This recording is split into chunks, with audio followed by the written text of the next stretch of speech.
ఓం శ్రీ గణేశాయ నమః. శ్రీ సరస్వత్యై నమః. శ్రీ గురుభ్యో నమః. శ్రీ కులదేవతాయై నమః. శ్రీ గృహదేవతాయై నమః. శ్రీ ఇష్టదేవతాయై నమః. శ్రీ గ్రామదేవతాభ్యో నమః. ఓం నమో వెంకటేశాయ నమః. శ్రీ సీతారామచంద్రాభ్యాం నమః. శ్రీ సద్గురు సాయినాథాయ నమః. వ్యాధిరాజ యోగిరాజ పరబ్రహ్మ సచ్చిదానంద సమర్థ సద్గురు సాయినాథ్ మహారాజ మీకు జయము జయము. గత వారం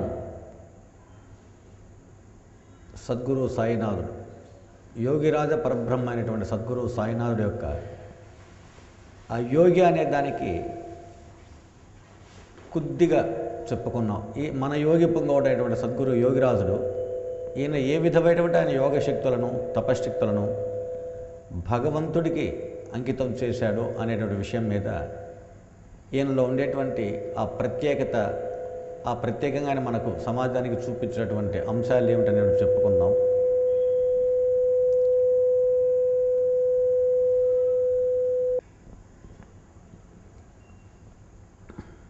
మరి యోగిరాజు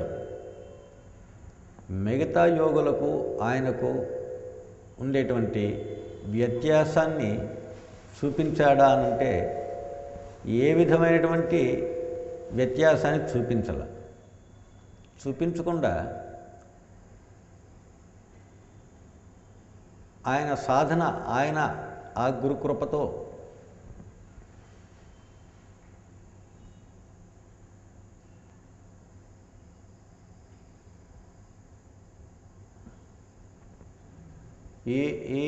ఏ గురు పరంపరలో అయితే ఆ సద్గురు సాయినాథుడు అనేటువంటి దేహానికి ఆ సాధనా మార్గం దక్కిందో, ఆయన గురువు చూపించిన ఆ సాధనా మార్గంలో ఆ శైలిలో ఆయన సాధన చేసుకుంటూ ఈ సమాజానికి గురువు అనేటువంటి శబ్దానికి ఎంతటి పవిత్రత ఉందో, ఈ భారతీయ సనాతన ధర్మంలో అనాదిగా వస్తున్నటువంటి ఆదిశంకరుల వారి దగ్గర నుంచి వస్తున్నటువంటి ఆ గురు అనే శబ్దానికి ఎంత పవిత్రత ఉందో, ఆ గురు అనే పదం ద్వారా గురు శబ్దాన్ని ఉచ్చరిస్తేనే ఎంతటి పుణ్య ఫలితాలు లభిస్తాయో అనేటువంటి భావనకు ప్రత్యక్ష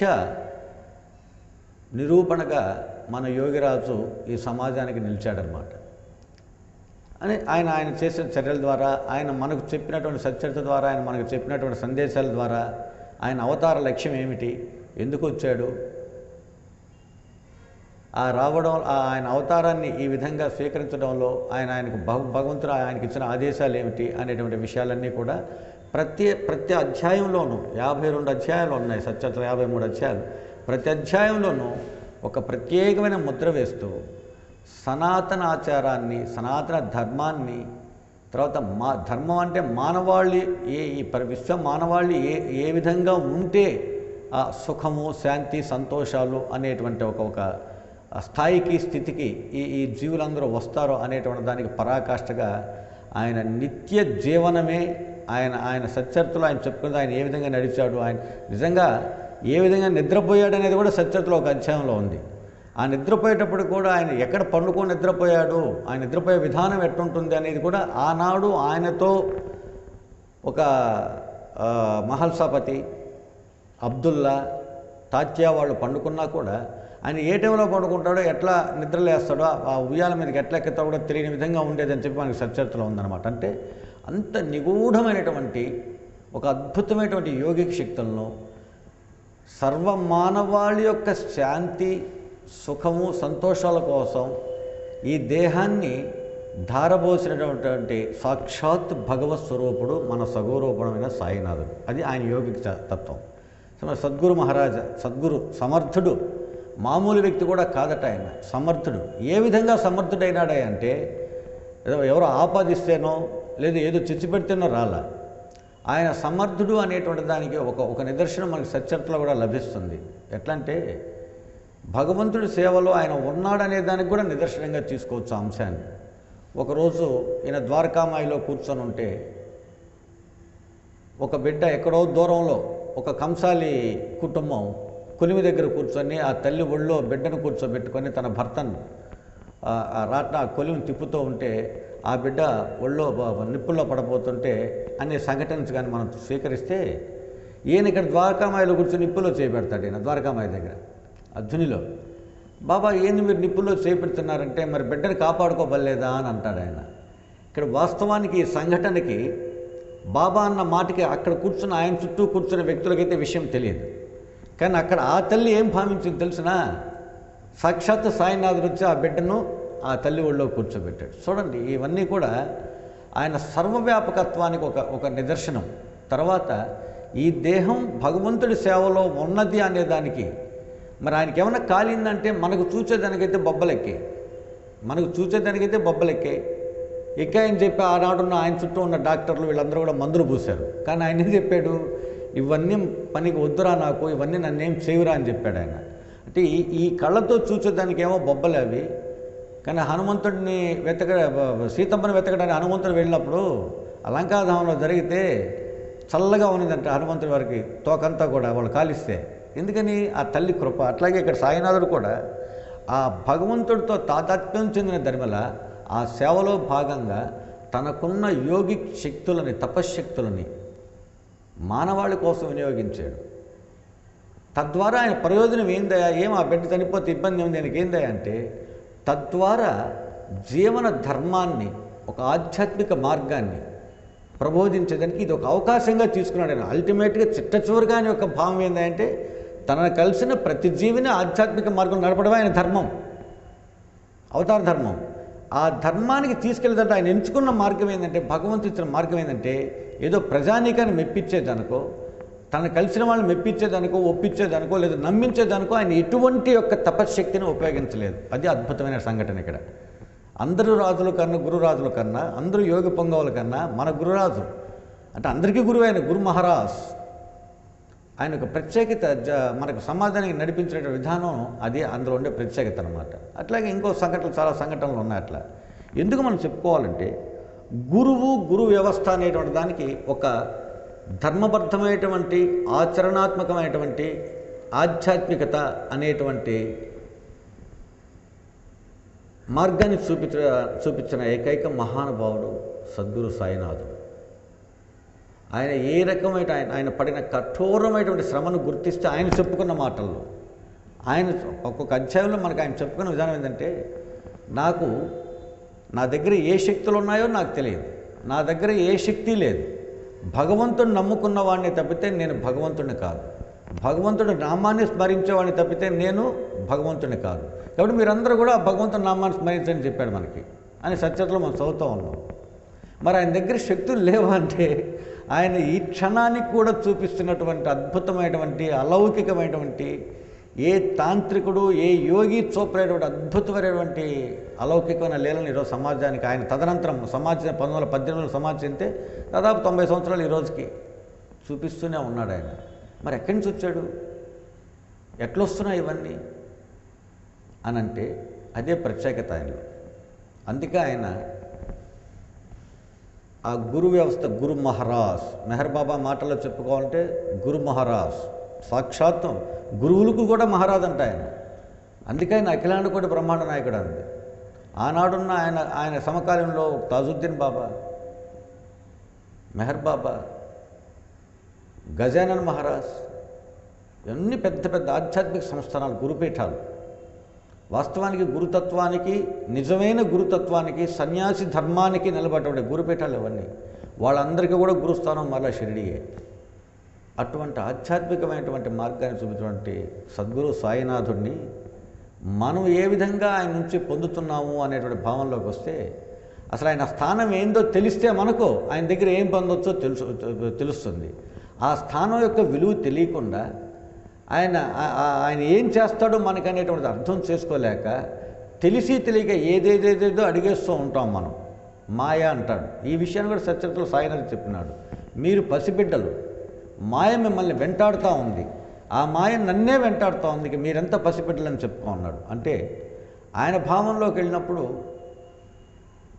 అంటే ఆ సత్యత పారాయణ వల్ల మనకు ఎదురేటువంటి ఆలోచన ఎట్లా కలిగేదానికి అవకాశం ఉంటుందంటే, మనం ఏం అడగాలో కూడా తెలియడం లేదట మనకు ఆ సాయినాథుడిని. ఆయన ఎవరో తెలిస్తే కదా ఏం అడగాలో తెలిసేదానికి. ఆ షిరిడీలో ఉన్న ఆనాడు ప్రజలకు ఆయన అంటూ గొప్ప వ్యక్తి అని తర్వాత తెలిసిందే కానీ ఆయన ఉనికిని గుర్తించగలిగిన కొద్ది ఆ రోజు ఉన్నటువంటి శ్యామాకు కూడా తెలియలే ఆయన ఉనికి. శ్యామాకు కూడా కొన్ని అనుమానాలు ఉన్నాయంట. దాసగఢ మహారాజ్, అంతటి దాసగఢ మహారాజుకు కూడా కొన్ని అనుమానాలు ఉన్నాయి. చిట్ట చివరి వరకు అనుమానాలు ఉన్నాయంట సాయిబాబా మీద. ఎందుకని? ఒక సందర్భంలో దాసగఢ మహారాజు నేను పండరీపురం వెళ్ళాలా అని అడిగాడట. వెళ్దూలే అని చెప్పి 4 రోజుల పాటు బాబా పర్మిషన్ ఇవ్వాలి ఆయనకు. సాయినాథుడు పండరీపురం వెళ్ళేదానికి పర్మిషన్ ఇవ్వాలి. ఒక 4 రోజుల తర్వాత పండరి ఇక్కడికే వస్తుంది విఠలుడు అని చెప్పాయంట. దాసగఢ మహారాజ్ అక్కడికి వచ్చేటప్పటికి అప్పుడు జరుగుతున్నట్టు బాబా చుట్టూ ఉన్న 10-15 మంది కూర్చొని మాట్లాడుతూ ఉంటే పండరి విఠలు ఇక్కడ వచ్చాడని చెప్పి బాబా పాట పాడుతూ ఉంటే దాసగఢ మహారాజ్ రావడం, అక్కడ విఠలను దర్శించడం జరిగింది.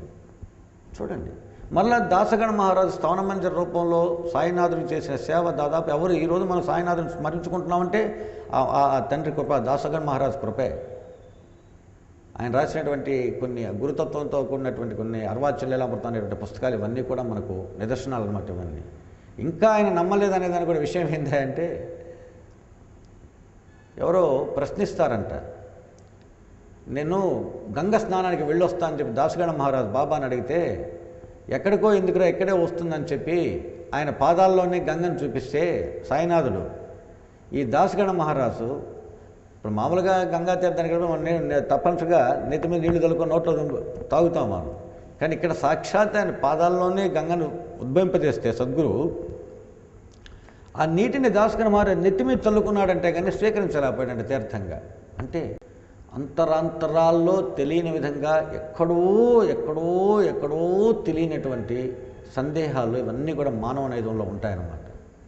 ఆ ఉన్నంత మేరకు కూడా వాళ్ళ ఉనికిని మనం గుర్తించలేక, వాళ్ళు ఏం పని చేస్తారో తెలుసుకోలేక, వాళ్ళని ఎట్ట ఉపయోగపెట్టుకోవాలో తెలుసుకోలేక విపరీతమైన సంఘర్షణకు లోనయ్యేటువంటి స్థితులు అన్నమాట ఇవన్నీ కూడా సాయినాథుడు దేహంగా అక్కడ అనుభవించింది. ఈరోజు మనం చూస్తున్న గురువులందరూ కూడా చూసుకుంటే ఎక్కడో వాళ్ళు ఊరికనే గురుస్థానానికి రాలేదు, వాళ్ళ ఊరికనే గురువులు అనిపించుకోలేదు. వాళ్ళదైన పరిధిలో వాళ్ళ సాధనా బలాలు ఏమున్నాయో ఉండుంటాయి, ఆ పూర్వజన్మ సంస్కారాల కొద్దీ గురువులు అనిపించుకుంటారని జరిగిపోతూ ఉంది. కానీ ఇక్కడ సాయినాథుడు అనేటువంటి విషయానికి వస్తే ఆయన పడిన కఠోర శ్రమను ఆయన మాటల్లోనే చెప్పుకోవాల. రాళ్ళతో కొట్టించుకున్నాడు, అనిపించుకున్నాడు. అహం నశించేదానికి భగవంతుడు ఏ పరీక్ష పెట్టాలనో అవన్నీ దేహం అనుభవించిందంట. ఆ అహం పరిపూర్ణంగా నశిస్తే కన్నా గురుస్థానానికి రాలేడు. ఏ వ్యక్తి అయినా కావచ్చు. ఈరోజు మన గురువులు ఆల్మోస్ట్ అందరూ కూడా ఏసీ కార్ లేని తిరగలేని పరిస్థితి, ఏసీలు లేని ఉండలేని పరిస్థితిలో ఉంది ఈరోజు సమాజం. ఆ వ్యవస్థ అట్ట తయారైపోయింది. సరే, అది కూడా ఒక ధర్మం, భగవంతుడి ఇచ్చే అవకాశంగానే భావించుకోవాలి. కానీ ఎంత కఠోరమైనటువంటి వాళ్ళ సాధనా క్రమం అంటే ఎక్కడో ముక్కు మూసుకొని హిమాలయాల్లో కూర్చోాల. మనలో ఒకరిగా ఉంటూ ఆ గురువు అనేటువంటి శబ్దానికి ఉండేటువంటి పవిత్రతను ఆచరించి చూపినటువంటి మహానుభావుడు అన్నమాట సాయినాథుడు. ఈ విషయమే మెహర్ బాబా మాటల్లో మనం తెలుసుకోవచ్చు. అంటే జరిగే కొద్దీ మన సత్సంగం జరిగే కొద్దీ వారం ఒక్కొక్క విషయం చెప్పుకుందాం. ఇక్కడ గురువు అనేటువంటి విషయం మీద మాట్లాడు. యోగిరాజ పరబ్రహ్మ, చిన్న పదాలు కాదవి, ఒకరికే సింపుల్గానే జరిగే మనం యోగిరాజు అనవచ్చు. కానీ ఆయన అంత స్థానానికి రావడానికి భగవంతుడు ఆయనకి ఇచ్చిన అవకాశం ఏంది, ఆయన భావనా పరంపర ప్రకృతిలో ఎట్లా నిబిడీకృతమై కలిసిపోయిందనే దాన్ని చెప్పుకుంటున్నాం అన్నమాట. అంతేకాకుండా ఆయన గురు వ్యవస్థకు ఇచ్చిన స్థానాన్ని ఆ సద్గురుగా ఆయన పిలువబడ్డానికి మరి ఏమన్నా చదివాడా? ఎక్కడ ఆయన చదివినట్టుగా మనకు లేదు. ఈయన 5వ తరగతి చదివాడు, అలా బళ్ళో పోయాడు, ఇలా ఏమీ లేదు అక్కడ. పోనీ ఏమన్నా సంస్కృత పాండిత్యాలు ఉన్నాయా? ఏమీ లేదు. తెలిసి మటుకు పైకి లౌకిక సమాజం తెలిసి ఆయన ఏ పాండిత్యం లేదు, ఏ స్కూల్స్కి వెళ్ళలేదు, ఏం చదవలేదు ఆయన. కానీ ఆ సమయానుకూలంగా ఆయన ప్రదర్శించేటువంటి ఆ సమయస్ఫూర్తి, అద్భుతమైనటువంటి సమయస్ఫూర్తిని చూస్తే ఈయన ఎంత పండితుడబ్బా అని అనిపిస్తుంది. ఆనాటి సమాజం ఈనాడు ఏనాటికైనా మత విశ్వాసాలను ఆధారంగా నడిచేటువంటి సమాజంలో ఏ మతస్థుడు పోయినా ఆ భావానికి అనుకూలంగా ఆయన ఆచరణ, ఆయన నడవడి, ఆయన యొక్క మాట, ఆయన యొక్క భాష ఉండేది. మరి ఏం చదివాడని ఆయన మరి అంత స్థానానికి రావడానికి ఆయన పడినటువంటి ఆ తపశ్చర్య, ఆ సాధనా బలం ఎంత గొప్పదై ఉంటుంది. సర్వ సుఖాలను త్యజించాడు ఆయన సమాజం కోసం. అందుకే అస్ఖలితుడు అన్నారనమాట ఆయన. అస్ఖలిత బ్రహ్మచారి అంటే సాయినాథుడు 3వ అధ్యాయంలో చెప్తాడు. సాయి సచరిత్ర 3వ అధ్యాయంలో ఏమాట చెప్తాడు, అస్ఖలితుడు సాక్షాత్ కృష్ణ పరమాత్మ ఈ సగుణ రూపంలో షిరిడీ సాయినాథుడిగా వచ్చాడని చెప్పి ఆ 3వ అధ్యాయం మనకు చెప్తుందన్నమాట. ఇక్కడ మళ్ళా కృష్ణ పరమాత్మ ఎందుకు అవసరం మనకనంటే, వసుదేవ సుతం దేవం కంసచాణూరమర్థనం దేవకీ పరమానందం కృష్ణం వందే జగద్గురుం. ఈ జగత్కంతటికి గురువు ఎవరంటే కృష్ణుడు అంట. పరిపూర్ణ పురుషుడు కూడా పేరు ఆయనకి కృష్ణుడికి. అటువంటి కృష్ణ పరమాత్మ సగుణ రూపాన్ని ధరించి ఈ కలికాలంలో, ఈ శతాబ్దాల్లో ఈ సమాజానికి ఒక ధర్మమైన మార్గాన్ని అందించేదానికి సాయినాథుడి రూపంలో అవతరించాడంట.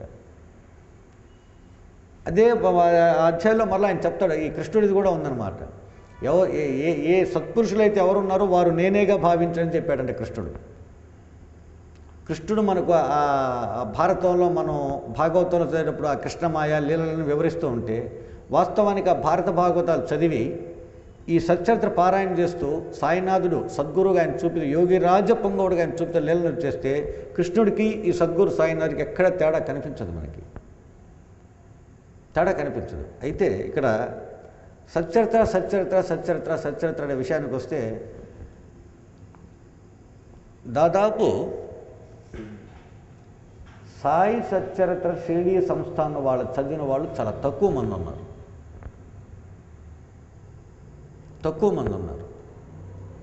ఇవన్నీ కూడా సచ్చరిత్ర నేను చెప్పడంలో ఉద్దేశం ఏంటంటే, షిరిడీ సంస్థాన్ ప్రచురిత హేమాడ్ పంత్ విరచిత సాయి సచ్చరిత్రను చదవండి. అందులో ప్రతి అంశము ఉంది.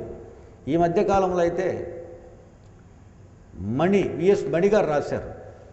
సాయి షిరిడీ సంస్థానే ట్రస్ట్ ప్రచురించింది. అది హేమాడ్ పంత్ మరాఠీలో రాసినటువంటి పరిపూర్ణమైనటువంటి పుస్తకాన్ని, మరాఠీ సచ్చరిత్ర అందరికీ తెలుగులో పాయింట్ టు పాయింట్, వాక్యానికి ఓవి ట్రూ ట్రాన్స్లేషన్ చేయబడిన పుస్తకం అన్నమాట. అందులో అంశాలు ఇవన్నీ ఉన్నాయన్నమాట. అవన్నీ కూడా వాటిలో గురించి రెఫరెన్స్ వాటిలోంచే ఇస్తున్నా. సచ్చరిత్ర అంటే చాలామంది మధ్య అడిగారు కూడా నన్ను, మీరు ఏం పుస్తకం చదువుతున్నారు, ఎన్ని పుస్తకాలు ఉంటాయి బాబా గురించి? ఒకటే పుస్తకం సచ్చరిత్ర. విఎస్ మణి, ఆ మణిగారు రాసినటువంటి పుస్తకాన్ని, ఆ సచ్చరిత్రలో ఉన్న అంశాలే నేను మీతో పంచుకుంటున్నాను అన్నమాట.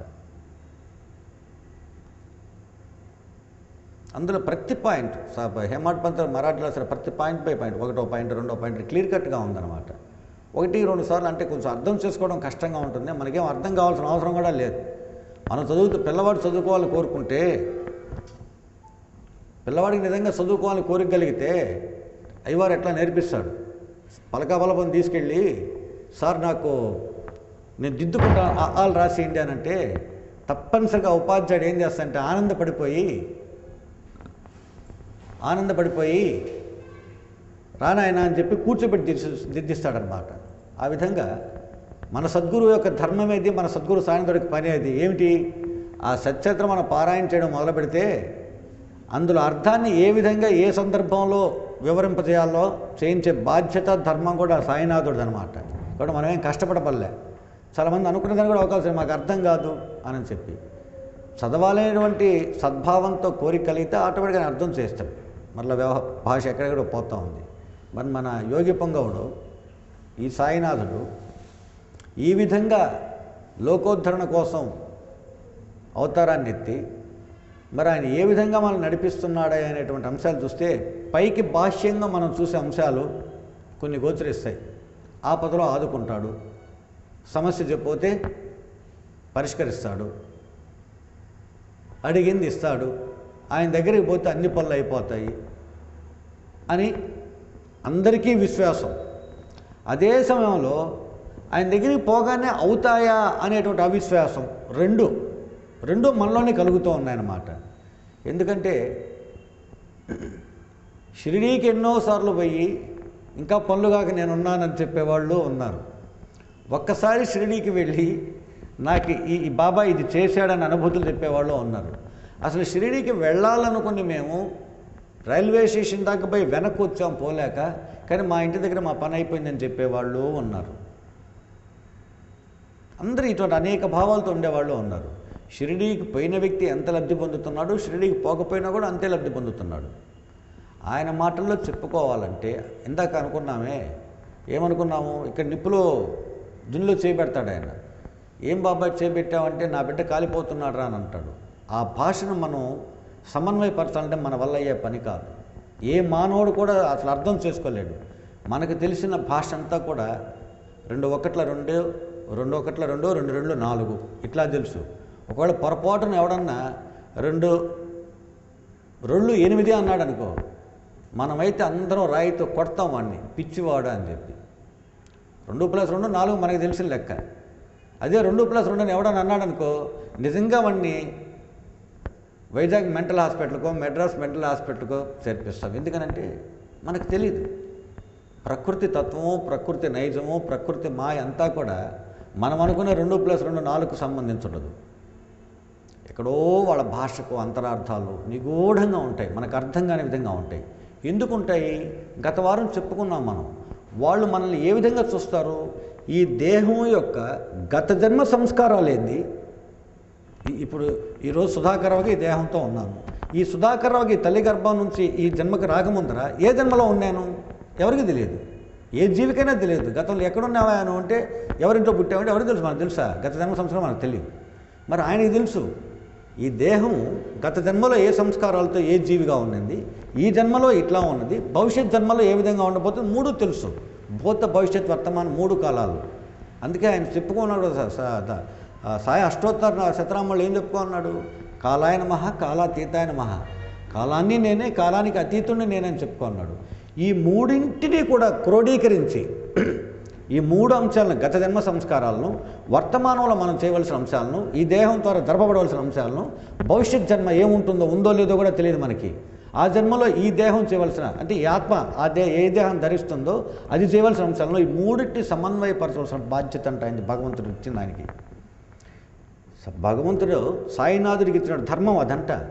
కాబట్టి ఆయన మనకు ఏదైనా చేయాలనుకున్నప్పుడు మనం అడిగిందే చేయాలని లేదు. మనం అడిగింది ఆయన భావాల్లో ఉన్నది సమానంగా ఉన్నప్పుడే చేస్తాడంట ఆయన. దానికి ఆయన సత్యతలో పేరు పెట్టుకో ఉన్నాడు. ప్రియము శ్రేయము, కోరిక శ్రేయస్సు. నువ్వు అడిగిన కోరిక నెరవేర్చడమా, లేదు నీ మంచిని గుర్తించి శ్రేయస్సుని గుర్తించి అది జరపడమా అని చెప్తాడనమాట ఆయన.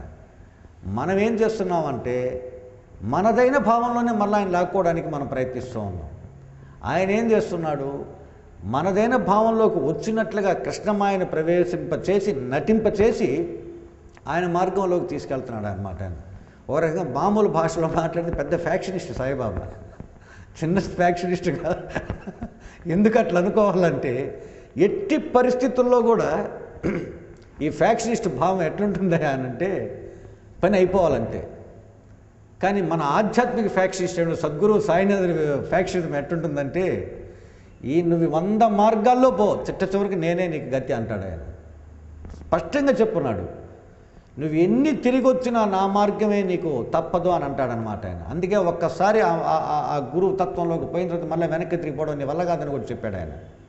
చెప్పుకొని ఉన్నాడు ఆయన. ఇండైరెక్ట్ వార్నింగ్ అనమాట ఇది. ఇవన్నీ గుర్తించాలి. మన సచరిత్ర పారాయణ చేస్తున్నామా అనంటే దయచేసి పెద్దలు, పిన్నలు, విఘ్నులు అందరూ కూడా ఆ సాయినాథుడి యొక్క అంతర్లీనమైనటువంటి భావాలను గుర్తించమని ప్రార్థించుకుంటూ చెప్తున్నాను ఈ విషయాలన్నీ కూడా. నాకేదో తెలుసని కాదు. ఇక్కడ ఆ సచ్చరిత్ర పారాయణ ద్వారా ఆ సచ్చరిత్రను కొన్ని 100 మంది చేత పారాయణ చేయించిన ధర్మిల ఒక్కొక్కరు వచ్చి వాళ్ళు భావాలు పంచుకుంటుంటే నేను తెలుసుకుని నేననే సుధాకరం నాకు తెలుపుతున్నాడు సాయినాథుడు. ఒక 100 మంది చేత పారాయణ చేస్తే కరెక్ట్గా ఒక 10-15 మంది వస్తున్నారు నా దగ్గరికి. ఈ 15 మంది కొన్ని సందేహాలు వెలిపిస్తున్నారు. బాబా ఈ సందర్భంలో ఎట్లుంది, ఈ సందర్భాన్ని ఎట్లా స్వీకరించాలా, ఈ సందర్భంలో ఏ భావం తెలితే మాకు ఎట్లుంటుంది అనేటు అడుగుతున్నాను. దాని మీద నేను అంచనా వేసుకునేవాడిని, నన్ను నేను పరిశీలించుకునేవాడిని. వీళ్ళు ఈ ప్రశ్న వేశారు, వాళ్ళకి సమాధానం ఏమి ఇవ్వాలా అని నాకు నేను ఆయన బాబా దగ్గర కూర్చొని చెప్పుకునేవాడిని. నేను ఆ సత్యత ఒంటరిగా ఆ సమయం దొరికినప్పుడు ఒంటరిగా సత్యత తీసుకొని వాళ్ళు అడిగిన ప్రశ్నకి వాళ్ళ విలువించే సందేహానికి ఏందని చెప్పుకుంటే అద్భుతమైన మెసేజెస్ ఇచ్చేవాడు అన్నమాట. ఇవన్నీ ఆయన ఆ విధంగా చేయించడం వల్ల ఉద్దేశం ఏంటంటే మన జీవనంలో ప్రతి అంటే ఒక ఎటువంటి ఒడిదుడుకులు లేకుండా పోయేదానికి ఆయన ఇస్తున్నటువంటి మార్గంగా మనం దీన్ని భావించాలి.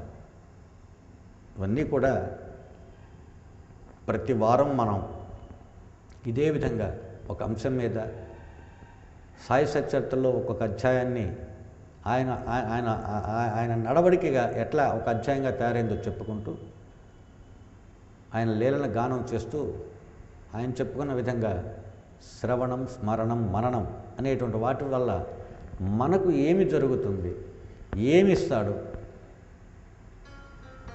ఏమి జరుగుతుంది, ఏమి ఇస్తాడు అనే అంశాలు కూడా చర్చించుకుందాం. ప్రతి వారం చెప్పుకుందాం. వాళ్ళ నా భాషలో తెలిసి తెలియక భావంలో తేడా ఉంటే ఈ వీక్షించేటువంటి మహానుభావులందరూ కూడా దయచేసి మన్నించి ఈ సుధాకర్రావు అనే బిడ్డను మన్నించి తెలియపరచండి. ఇక్కడ మీరు ఈ విధంగా మాట్లాడారో దానికి ఏంటి, ఎక్కడ మీకు రెఫరెన్స్ అనేది తెలియపరచమని చెప్పి విన్నవించుకుంటూ ఆయన కృపకు అందరం పాత్రతయ మార్గాన్ని ఆయన కృపతో ఇవ్వగలను కూడా విన్నవించుకుంటున్నా. అందరూ పాత్రతయ మార్గాన్ని ఆ సద్గురువుగా ఆయన కృపకు పాత్ర పొందే మార్గాన్ని సుధాకర్రావు ఇవ్వగలడు. అది కూడా విన్నవించుకుంటున్నా ఆయన కృపతోటి. ఎందుకంటే ఆ అనుభూతులు కూడా పొందున్నా, నేను పొందింప చేస్తూ ఉన్నాడు. అహంకారం కాదు ఇది. ఆ మార్గంలో పోతే ఎట్లుంటుంది అనేటువంటి దానికి ఆయన నాకు ప్రత్యక్షంగా చూపించాడు కొన్ని రుజువులు అనమాట. అందరితో పంచుకోవడానికో ఏదో ఇంకో రూపంలో కాదు, కానీ అందరం ఆ స్థాయికి ఆ రకంగా వచ్చి ఆయన కృపకు పాత్రది మన జీవనాలను సుఖవంతం చేసుకుందాం, మన జీవనాన్ని శాంతిగా మలుచుకుందాం, మన జీవనంలో సంతోషంతో ఎదుగుదాం, ఆ మార్గాన్ని అందరికీ చెబుదాం. ఆయన కోరుకున్నది కూడా అదే. సాయినాథుడు మన నుంచి కోరుకున్నది కూడా అదే అనమాట. మనకు కావాల్సినవన్నీ పొందుదాం, మన కష్టాలన్నీ చెప్పుకుందాం, కష్టాలు తీరే మార్గాలు కూడా చెప్పుకుందాం. వచ్చే వారం నుంచి ఇంకొంచెం లోతుల్లోకి వెళ్దాం మనం. ఈ విధంగా ఈ అవకాశాన్ని కల్పించినటువంటి ఆ భగవంతుడైనటువంటి సాక్షాత్ భగవంతుడి కృష్ణ పరమాత్మ సగుణ రూపంలో ఉన్నటువంటి సాయినాథుడికి మనస, వాచ, కర్మణ హృదయపూర్వక సకల జీవులు సుఖ సంతోషాలతో వెలసిల్లాలని చెప్పి ప్రార్థిస్తూ, ప్రతి గృహంలోనూ సుఖము, శాంతి, సంతోషాలతో ఆ బిడ్డలందరూ కూడా ఆయన మార్గంలో ఆయన చెప్పిన విధానంలోకి పయనింపచేయాలని చెప్పి ఆ సాయినాథుడిని వేడుకుంటూ, సర్వే జనా సుఖినో భవంతి, లోకా సమస్తా సన్మంగళాని భవంతు, కాయేన వాచ మనసేంద్రియైర్వా బుద్ధ్యాత్మనా వా ప్రకృతే స్వభావాత్ కరోమి అజ్జసకలం పరస్మై శ్రీనారాయణాయేతి సమర్పయామి. శ్రీపాదరాజ్యం శ్రవణం ప్రపంచే, శ్రీపాద శ్రీవల్లభులకు జయము, శ్రీ నృసింహ సరస్వతులకు జయము, శ్రీ స్వామి సమర్థులకు జయము, శ్రీ సద్గురు సాయినాథ మహారాజులకు జయము. సద్గురు నా సాయినాథార్పణ మస్తు గురుదేవ దత్త.